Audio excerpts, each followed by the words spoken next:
जब से अशोक चौधरी की बेटी की सगाई आपकी अनीता कुणाल के लड़के से हुई है, उसके बाद से 100 करोड़ से ज्यादा की संपत्ति पटना में न्यास के द्वारा खरीदी गई है। अशोक चौधरी के नाम पर जो संपत्ति की बात कही गई है, हम लोग उस बात पर कायम हैं। 200 करोड़ की संपत्ति इन्होंने अर्जित की है। और अगर जमीन है तो जन सुराज की गुलामी मत कीजिए, बिहार के लोगों की गुलामी के लिए तैयार होइए, इस्तीफा दीजिए। नहीं इस्तीफा दीजिएगा तो आपका घेराव होगा, आपका राजनीति आपका नहीं करने देंगे। हम लोग राज्यपाल, मुख्यमंत्री नहीं सुन रहे हैं तो हम लोग राज्यपाल महोदय के पास जाएंगे। अब आज जिस काम के लिए आप जुड़े हैं, पहला इल्जाम सीधा और सीधा वैभव विकास ट्रस्ट पर, न्यास पर है। मुन्ना जी ने पेपर जारी किया है। न्यास के जो मुख्य पदाधिकारी हैं जियालाल आर्य जी, मैं आज भी समझता हूं आप बहुत ईमानदार व्यक्ति हैं। आप बताइए कि पिछले 1 साल में जब से अशोक चौधरी की बेटी की सगाई आपकी अनीता कुणाल के लड़के से हुई है, उसके बाद से 100 करोड़ से ज्यादा की संपत्ति पटना में न्यास के द्वारा खरीदी गई है। जियालाल आर्य जी, अगर जैसे मैंने बताया है अभी प्रेस के सामने, आप प्रेस के सामने आइए और बताइए, न्यास का अकाउंट जारी करिए कि कहां से ये पैसा आपके पास आया है, कहां से ये 100 करोड़ रुपए न्यास के पास आए। जब से न्यास बना है उसमें 10 करोड़ का भी संपत्ति नहीं खरीदा गया। पिछले 1 साल में 100 करोड़ का ज्यादा से ज्यादा का संपत्ति कैसे खरीदा गया है। आप व्यक्तिगत तौर पर ईमानदार हैं तो नीतीश कुमार भी ईमानदार है, मनमोहन सिंह भी ईमानदार थे। लेकिन जिस न्यास के आप मुखिया हैं, ये कहने से बात नहीं बनेगी कि हमको जानकारी नहीं है। मैं अभी आपके सामने चुनौती दे रहा हूं, वैभव विकास ट्रस्ट से, न्यास से लोग आकर ये बताएं कि पिछले 1-1.5 साल में 100 करोड़ से ज्यादा की संपत्ति पटना में उस न्यास के माध्यम से कैसे खरीदी गई है। उसमें मुख्य सचिव, यहाँ बिहार के मुख्य सचिव जो हैं, उनके परिवार की महिला हैं, तो अभी इनकी जिम्मेवारी है। मुख्य सचिव यहाँ पर प्रत्यय अमृत हैं, इनकी सास है मुन्ना जी, इनकी सास है, प्रत्यय अमृत की सास है, इनकी सासू माँ है, और जियालाल आर्य जी और अनीता कुणाल, ये तीनों लोग बताए। इन्होंने कहा किशोर कुणाल जी का नाम बहुत बड़ा है, तो किशोर कुणाल जी के नाम पर ही कम से कम उनके नाम को दागदार मत कीजिए। समाज ने उनके नाम की बड़ी प्रतिष्ठा है। तो आप प्रेस को बुलाइए और क्लियर कीजिए कि आपके न्यास से, मैं 3 लोगों का नाम ले रहा हूं। जियालाल आर्य जो बहुत सम्मानित व्यक्ति हैं, ईमानदार व्यक्ति हैं, उनकी ऐसी छवि है। दूसरा अनीता कुणाल जी जो किशोर कुणाल जी की पत्नी हैं, और तीसरा यहाँ के मुख्य सचिव की सासू माँ। ये तीनों लोग बताएं कि न्यास में 100 करोड़ से ज्यादा की संपत्ति खरीदने का पैसा कहां से आया है। दूसरी बात, अशोक चौधरी के नाम पर जो संपत्ति की बात कही गई है, हम लोग उस बात पर कायम हैं। 200 करोड़ की संपत्ति इन्होंने अर्जित की है। इन्होंने कैमरे पर आप लोगों को कहा कि 1 कट्ठा भी जमीन हो जाएगा तो मैं जन सुराज की गुलामी करूंगा। मेरे भाई, मुन्ना जी ने अभी पूरा डॉक्यूमेंट जारी किया है। अगर या तो उसको आप रिबटल कीजिए कि ये आपका जमीन नहीं है, और अगर जमीन है तो जन सुराज की गुलामी मत कीजिए, बिहार के लोगों की गुलामी के लिए तैयार होइए, इस्तीफा दीजिए। नहीं इस्तीफा दीजिएगा तो आपका घेराव होगा, आपका राजनीति आपका नहीं करने देंगे। हम लोग राज्यपाल, मुख्यमंत्री नहीं सुन रहे हैं तो हम लोग राज्यपाल महोदय के पास जाएंगे, कोर्ट में जाएंगे, इनके खिलाफ कार्रवाई होनी चाहिए। और 100 करोड़ का मानहानि का नोटिस भेजे थे। आज डर के मारे शायद कहे हैं कि अब आगे हम कानूनी कार्रवाई नहीं करेंगे, तो 5 दिन के अंदर अंदर आधिकारिक तौर पर लीगल नोटिस वापस ले, और नहीं लेंगे तो इन पर 500 करोड़ का और घोषणा करेंगे। नोट कर लो भाई, 200 करोड़ पर घबराए हुए हैं ना, ये 500 करोड़ का और अवैध संपत्ति जो खरीदा है अशोक चौधरी ने अलग अलग नाम से। 7 दिन का समय दे रहे हैं। 7 दिन के अंदर अंदर अगर अब इस बात के लिए माफी कि प्रशांत किशोर पर झूठा मानहानि का मुकदमा करने का केस तो नहीं किया है, नोटिस भेजे हैं, तो अगर 7 दिन के अंदर अंदर लीगली कैमरे के सामने आकर ये नोटिस वापस नहीं लिए तो इन पर 500 करोड़ का और जो अवैध संपत्ति ये कब्जा किए हैं, खरीदे हैं, उसकी सारी सूची आपके सामने जारी करेंगे। एकदम इनको चुनौती दे रहे हैं भाई। 200 पर दिए हैं, 200 किए थे, 500 करोड़ का इनका पेपर तैयार है। पिछले 8 महीनों में इन्होंने 20,000 करोड़ से ज्यादा का कॉन्ट्रैक्ट दिया है।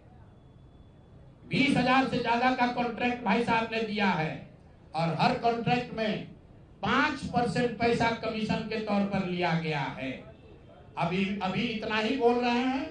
अगले प्रेस कॉन्फ्रेंस तक अगर इन्होंने अपनी गलती नहीं मानी तो जिन लोगों के जरिए ये 5% पैसा वसूला गया है वो लोग को प्रेस के सामने बैठा कर आपसे परिचय कराएंगे कि कौन लोगों ने ये 5% की रेट से पैसा वसूला है।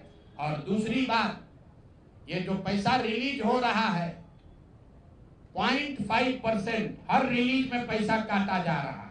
अभी जो 2 घटना आपने सुनी होगी नोट जलाने की, 2 इंजीनियर्स के घर पे जो नोट के गड्ढे पकड़े गए हैं, वो वही पैसा है जो पैसा ये लोग कॉन्ट्रैक्टर को दिए। कॉन्ट्रैक्ट देने के लिए 5% लिया, उसके बाद जब जब पैसा रिलीज होता है तो 0.5% इनका उसमें शेयर बनता है। वही पैसा ये इंजीनियर कलेक्ट करके वापस ला रहे थे पटना जमा कराने, जो एक आदमी उसमें पकड़ा गया, एक आदमी जेल में भी है और रात भर नोट का गड्ढी जलाया गया है। अब अशोक चौधरी इस पर बयान दें कि ये उनकी वो इसमें संलिप्त हैं कि नहीं है। नहीं है तो आपके सामने अगले प्रेस कॉन्फ्रेंस में उन लोगों को खड़ा करेंगे जो इनके बिहाफ में ये पैसा की वसूली कर रहे हैं और इनको उसका जवाब देना पड़ेगा। अशोक चौधरी बंद। अब आ जाइए आज की सबसे बड़ी जिस चीज के लिए आपको बुलाए हैं। बिहार के उप मुख्यमंत्री सम्राट चौधरी, इन पर मेरा सीधा आपके माध्यम से सरकार को, बिहार के गवर्नर से, बिहार सरकार से, केंद्र सरकार से मेरा अनुरोध है कि इनको हत्या के आरोप में, ये हत्या के अभियुक्त हैं, इनको तुरंत पद से बर्खास्त करके गिरफ्तार किया जाए। क्यों किया जाए ये समझिए। तारापुर में 1995 में 7 लोगों की जो हत्या हुई और 7 मारे जाने वाले लोग कुशवाहा समाज के लोग थे। ये बिहार में जाति की राजनीति करने वालों के लिए सबक होना चाहिए। सम्राट चौधरी कहते हैं मैं कुशवाहा हूं। 7 लोगों की जिनकी हत्या के ये अभियुक्त हैं, आरोप नहीं है, मैं शब्द बहुत सही समझ के बोल रहा हूं। 7 लोगों की हत्या के अभियुक्त राकेश कुमार उर्फ सम्राट कुमार मौर्य उर्फ Samrat Chaudhary, Tarapur case number 44/1995, note कर लीजिए। 44/1995 में 7 लोगों की हत्या हुई, उसमें ये अभियुक्त हुए और जो केस है चीफ जुडिशियल मजिस्ट्रेट को 24/4/1995 को इन लोगों ने डॉक्यूमेंट सबमिट किया। बिहार विद्यालय परीक्षा समिति का एक एडमिट कार्ड सबमिट किया जिसमें बताया गया कि KNVMH सम्राट, ये स्कूल का नाम है, कुमार सर एक स्कूल का नाम है जहां से ये एडमिट कार्ड इशू हुआ है। सम्राट चंद्र मौर्य, पिता का नाम Shakuni Chaudhary, date of birth 1/5/81, result fail, number आया 268, कैटेगरी प्राइवेट। ये सुप्रीम कोर्ट का डॉक्यूमेंट है जो सम्राट चौधरी ने जमा किया है, जिसमें ये बताया है इनका डेट ऑफ बर्थ 81 है, उसके हिसाब से 95 में चीफ जुडिशियल मजिस्ट्रेट ने नाबालिग होने के नाम पर इनको वहां से राहत दी। इनको जेल से निकाला गया क्योंकि ये 15 साल के थे और कानूनन 18 साल से कम उम्र के बच्चे को अभियुक्त के तौर पर जेल पर नहीं रखा जा सकता था।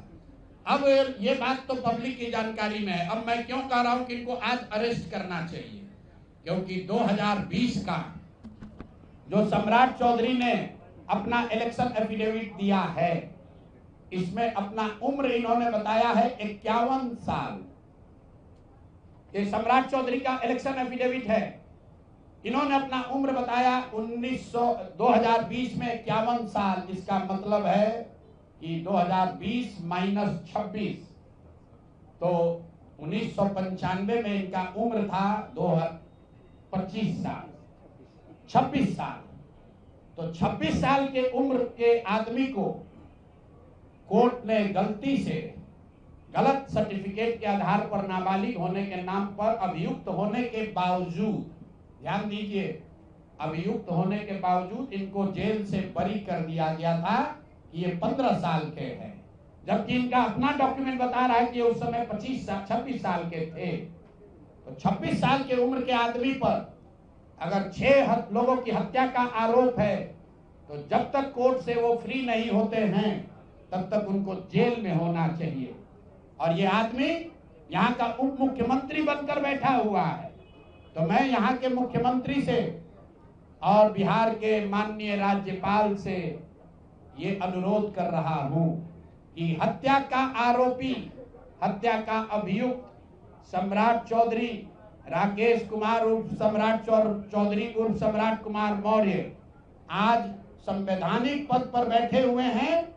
ये देश के संविधान का, देश के विधि विधान का इससे बड़ा अपमान नहीं हो सकता है कि जिस व्यक्ति को जेल में होना चाहिए वो आदमी यहाँ का उप मुख्यमंत्री बना हुआ है। तो मुख्यमंत्री नीतीश कुमार सीधे इस पर कार्रवाई करें। नहीं करेंगे तो कल परसों में हम लोग राज्यपाल के पास डेलीगेशन लेकर जाएंगे, सिर्फ बर्खास्तगी के लिए नहीं, सम्राट चौधरी के गिरफ्तारी के लिए। पूरा समझिए, मैं कैमरे पर कह रहा हूं, सम्राट चौधरी हत्या के अभियुक्त है, जेल से फर्जी डॉक्यूमेंट निकाल कर बाहर निकले हैं। या तो इनको बर्खास्त करके गिरफ्तार कीजिए और नहीं तो देश में जितने लोग हत्या किए हैं उनको भी जेल से छोड़ दीजिए। ये हालात है, ये डॉक्यूमेंट है आपके सामने। ये सम्राट चौधरी का इलेक्शन एफिडेविट है जिसमें 2020 में उन्होंने अपने आप को 51 साल का बताया है। उसके मुताबिक 1995 में वो 26 साल के थे और कोर्ट में इस आधार पर इनको बरी किया गया है कि ये 15 साल के बालक हैं। तो ये बता दें कि ये हत्या के आरोपी हैं। इन्होंने जो सर्टिफिकेट दिया है वो ठीक है कि नहीं है। बाकी ये भाई साहब जो घोटाला किए हैं अपने डिग्री उग्री में, तो बहुत छोटी बात है।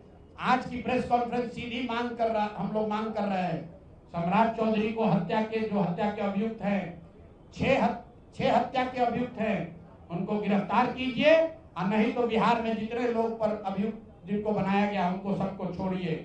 इस देश में अलग अलग कानून नहीं हो सकता है। और ये गृह मंत्री के साथ घूम रहे हैं। मोदी जी को हम लोग कल पत्र लिखेंगे कि आपके पार्टी का नेता, जितने लोग भाजपा के समर्थक हैं, भाजपा के जितने लोग नेता हैं, कार्यकर्ता हैं, वोटर हैं, आपके जरिए से सबको बता रहा हूं, मेरे भाई एक बार अपने दिल पर हाथ रखकर सोचो, जिस व्यक्ति पर 6 लोगों की हत्या का आरोप है, जो व्यक्ति 6 लोगों की हत्या का अभियुक्त है, उसको तुम अपना नेता बनाकर बिहार का उप मुख्यमंत्री बनाए हो और तुम अपराध की बात करते हो, तुम जंगल राज की बात करते हो। तो सम्राट चौधरी को अभी के अभी पद से इस्तीफा देकर पुलिस को अरेस्ट करना चाहिए और अगर पुलिस अरेस्ट नहीं करती है तो हम लोग कोर्ट में मूव करेंगे, कोर्ट के संज्ञान में बात को लाएंगे कि साहब ये बताइए कि कैसे आपने इनको बेल दिया है, कैसे इनको आप समाज में बाहर रहने की अनुमति दे रहे हैं। और सम्राट चौधरी की अंतिम बात, इनके अपराध की गाथा की, सिर्फ हत्या के अभियुक्त नहीं है, बिहार में पुरानी पत्रकारिता करने वाले लोग, आपने शिल्पी गौतम के रेप और हत्याकांड की कहानी सुनी होगी। आपने सुना होगा कि लालू जी के जंगल राज का जब चरम सीमा था, जितनी यहाँ माताएं बहनें हैं, जो पढ़े लिखे लोग, समझदार लोग हैं, स्वच्छ छवि वाले बिहार में रहने वाले लोग हैं, याद कर लीजिए शिल्पी गौतम रेप और मर्डर केस, जिसमें एक डॉक्टर के लड़के को और शिल्पी गौतम के साथ ऐसा आरोप लगा था कि उनके साथ सामूहिक बलात्कार और उसके बाद उनकी हत्या कर दी गई थी। साधु यादव पर उसका आरोप लगा था, बड़ी हंगामा हुआ, सीबीआई में केस गया। मैं आपके माध्यम से आज पूछ रहा हूं कि क्या अभी के उप मुख्यमंत्री सम्राट चौधरी उर्फ राकेश कुमार उर्फ सम्राट कुमार मौर्य उस केस में संदिग्ध अभियुक्त के तौर पर नामजद थे या नहीं थे, ये प्रेस में वो बता दें, उसके बाद हम उसका डॉक्यूमेंट आपको जारी करेंगे। इनका सीबीआई ने इनको अभियुक्त के तौर पर इनकी जांच की थी कि नहीं, उस मुकदमा में इनको नामजद संदिग्ध बनाया गया था कि नहीं, ये सीधा आपको बता रहे हैं। ये आए और ये पूरा केस तब के भाजपा के नेता सुशील कुमार मोदी जी ने उठाया था, और तब सम्राट चौधरी यही साधु यादव और राजद के गैंग के हिस्सा थे।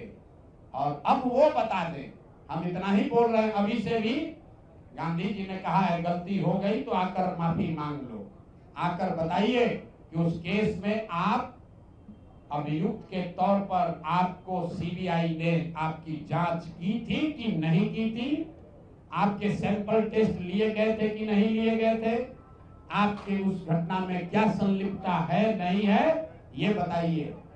उस केस में आपको बता देते हैं, लालू जी का प्रभाव था, साधु यादव को बचाने के लिए केस को बंद कर दिया गया, लेकिन वो केस खत्म नहीं हुआ। पटना के एक एक आदमी को याद है वो घटना।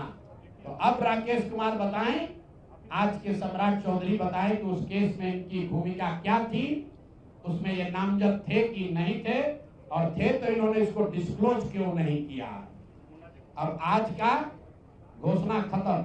मैंने अपनी बात बताई कि हमारे पास पैसा कहां से आया, कितना किसने दिया, कितना टैक्स भरा, और जो पैसा बचा उसका मैंने क्या किया।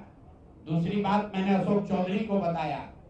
अशोक चौधरी से पहले पाक साहब बनने वाले वैभव विकास न्यास पर सीधे सवाल है कि जनता देख रही है, ईमानदार अगर आप हैं तो सामने आइए और जवाब दीजिए कि 100 करोड़ रुपए की संपत्ति आपने पिछले 1-1.5 साल में पटना में कैसे खरीदी है, और अशोक चौधरी ने आपको पैसा दिया है या नहीं दिया है, किसी दूसरे ने दिया है कि नहीं।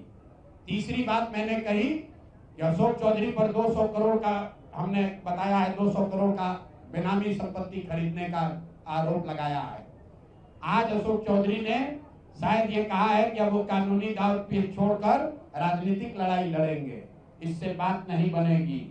कानून का मदद लेकर जनता के आंख में धूल झोंकने का जो कोशिश किए हो अशोक चौधरी, या तो मानहानि का नोटिस आधिकारिक तौर पर वापस लीजिए, नहीं तो 7 दिन के अंदर आप पर 500 करोड़ की जो और बेनामी संपत्ति का कागज मेरे पास है, उसको भी बिहार की जनता के सामने जारी करेंगे। और चौथी बात जो मैंने बताई, अभी के उप मुख्यमंत्री सम्राट चौधरी, जिन पर 6 लोगों की हत्या के जो अभियुक्त हैं, और कोर्ट ने जिनको राहत नहीं दी, बरी नहीं किया, सिर्फ नाबालिग होने के गलत सर्टिफिकेट की वजह से कोर्ट ने इनको छोड़ा है। अशोक चौधरी ने खुद मान लिया है अपने इलेक्शन एफिडेविट में कि 1995 में उनकी उम्र 26 साल थी। तो अब अशोक चौधरी को तुरंत पद से बर्खास्त करके उनको गिरफ्तार किया जाना चाहिए। सम्राट चौधरी, सॉरी, ये दोनों चौधरी में कंफ्यूज कर गए। सम्राट चौधरी उप मुख्यमंत्री को जो हत्या के अभियुक्त हैं, इनको पद से सिर्फ इस्तीफा नहीं देना है, इनको पुलिस अगर गिरफ्तार नहीं करती है तो जन सुराज कोर्ट में मूव करेगा। कल हम लोग गवर्नर से टाइम लेंगे।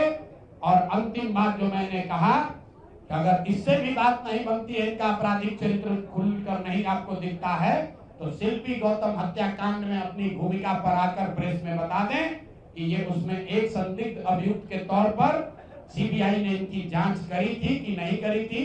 अगर ये कहते हैं नहीं की थी तो हम आपको डॉक्यूमेंट जारी करेंगे, सीबीआई के डॉक्यूमेंट, कि इनकी स्थिति उसमें क्या थी।